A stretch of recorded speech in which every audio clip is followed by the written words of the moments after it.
बिस्मिल्लाहिर्रहमानिर्रहीम अस्सलाम वालेकुम। इस वीडियो में हम जानेंगे कि ज़रूरियात ज़िंदगी क्या हैं और उससे ज़ायद अशिया किसे कहते हैं। तो ज़रूरियात ज़िंदगी से मुराद वो तमाम अशिया हैं जिनकी उमूमन हमें ज़रूरत पड़ती है और इनके बगैर ज़िंदगी गुजारना मुश्किल हो जाता है, यानी हमें मुसलसल तकलीफ़ और परेशानी का सामना करना पड़ेगा।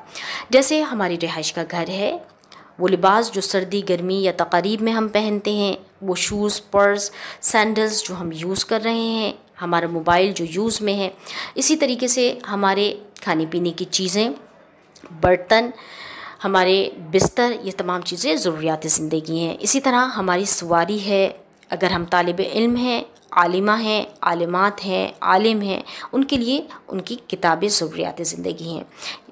इसी तरह अगर कोई फ़र्द लैपटॉप या कंप्यूटर के थ्रू एजुकेशन हासिल कर रहा है तो ये तमाम चीज़ें उसकी ज़रूरियात ज़िंदगी बन जाएंगी। यूँ ही वो तमाम चीज़ें जिनके ज़रिए अर्निंग की जाती है, जैसे मैकेनिक है, कारपेंटर है, इसी तरह टेलर है, ये अपने औज़ारों और मशीनरीज़ के थ्रू अर्निंग कर रहे हैं, तो ये तमाम चीज़ें इनकी ज़रूरियात ज़िंदगी बन जाएंगी। लिहाजा इससे ज़ायद यानी जिन चीज़ों के बगैर ईज़िली ज़िंदगी गुजारी जा सकती है वो ज़ायद अशिया, जैसे मिसाल के तौर पर हमारे घरों में मौजूद पेंटिंग्स हैं, डेकोरेशन पीसेस हैं, या वो लिबास जो हम ना सर्दी में पहनते हैं, ना ही गर्मी में, ना ही तकारीब में, यूज़लेस पड़े हुए हैं। इसी तरह हमारे बहुत से सैंडल्स होते हैं, शूज़ हैं, पर्स हैं जो यूज़लेस ऐसे ही पड़े होते हैं। यहाँ तक कि आपके मोबाइल्स हैं, एक आप यूज़ कर रहे हैं और दो ऐसे ही पड़े हुए हैं, तो ये ज़रूरियात ज़िंदगी से ज़ायद होंगे।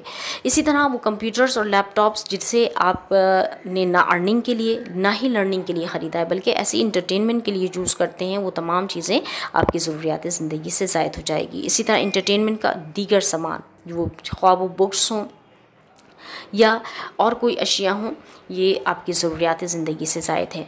यूँ ही वो तमाम बहनें देखेंगी जिन्हें जहेज़ या बरी में बहुत सा सामान मिलता है, बहुत से गिफ्ट आइटम्स मिल रहे होते हैं, जोड़े आपके पास होते हैं जिन्हें आप यूज़ ही नहीं कर रही, तो ये तमाम चीज़ें ज़रूरियात ज़िंदगी से ज़ायद हैं।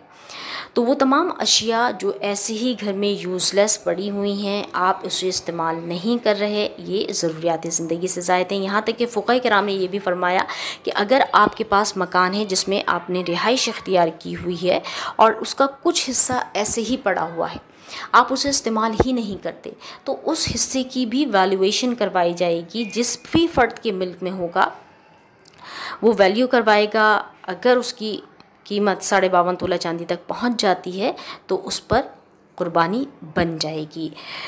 इसी तरीके से जो मकान या दुकान एक्स्ट्रा है, आपने उसको किराए पे चढ़ाया हुआ है, उसकी आमदनी आ रही है तो उसकी भी वैल्यूएशन करवाई जाएगी। अगर आपके पास कोई प्लॉट है, अगरचा आपने बेचने की नीयत से नहीं ख़रीदा, ऐसे ही ख़रीदा हुआ है कि कुछ अरसे बाद हम इस पर कंस्ट्रक्शन करवाएंगे और अपना मकान बना के शिफ्ट हो जाएंगे, जिस भी नीयत से ख़रीदा हुआ हो, चूँकि ये ज़रूरियात ज़िंदगी से ज़ायद है, इसकी भी मालियत का एतबार किया जाएगा, इसकी भी कीमत लगाई जाएगी।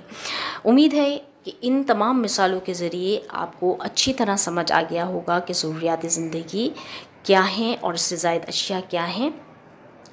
लिहाजा इन तमाम चीज़ों को जानने के बाद अपनी क़ुरबानी के निसाब की दुरुस्त कैलकुलेशन के लिए तमाम अफराद अपने घर में मौजूद ज़रूरियात ज़िंदगी से ज़ायद अशिया जो उनकी मिल्क में हैं उनकी कैलकुलेशन करेगा, ताकि दुरुस्त निसाब तक पहुंच सकें। आप अंदाज़ा लगा सकें कि क्या आपके पास इतनी चीज़ें ज़रूरियात ज़िंदगी से ज़ायद हैं जिनकी कीमत 52.5 तोला चांदी तक पहुंच सकती है। अगर पहुंच जाएगी तो आप कुर्बानी के हवाले से मालिक निसाब कहलाएंगे और आप पर कुर्बानी बन जाएगी। सदका जारिया की नीयत से इस वीडियो को ज़्यादा से ज़्यादा लोगों के साथ शेयर करें।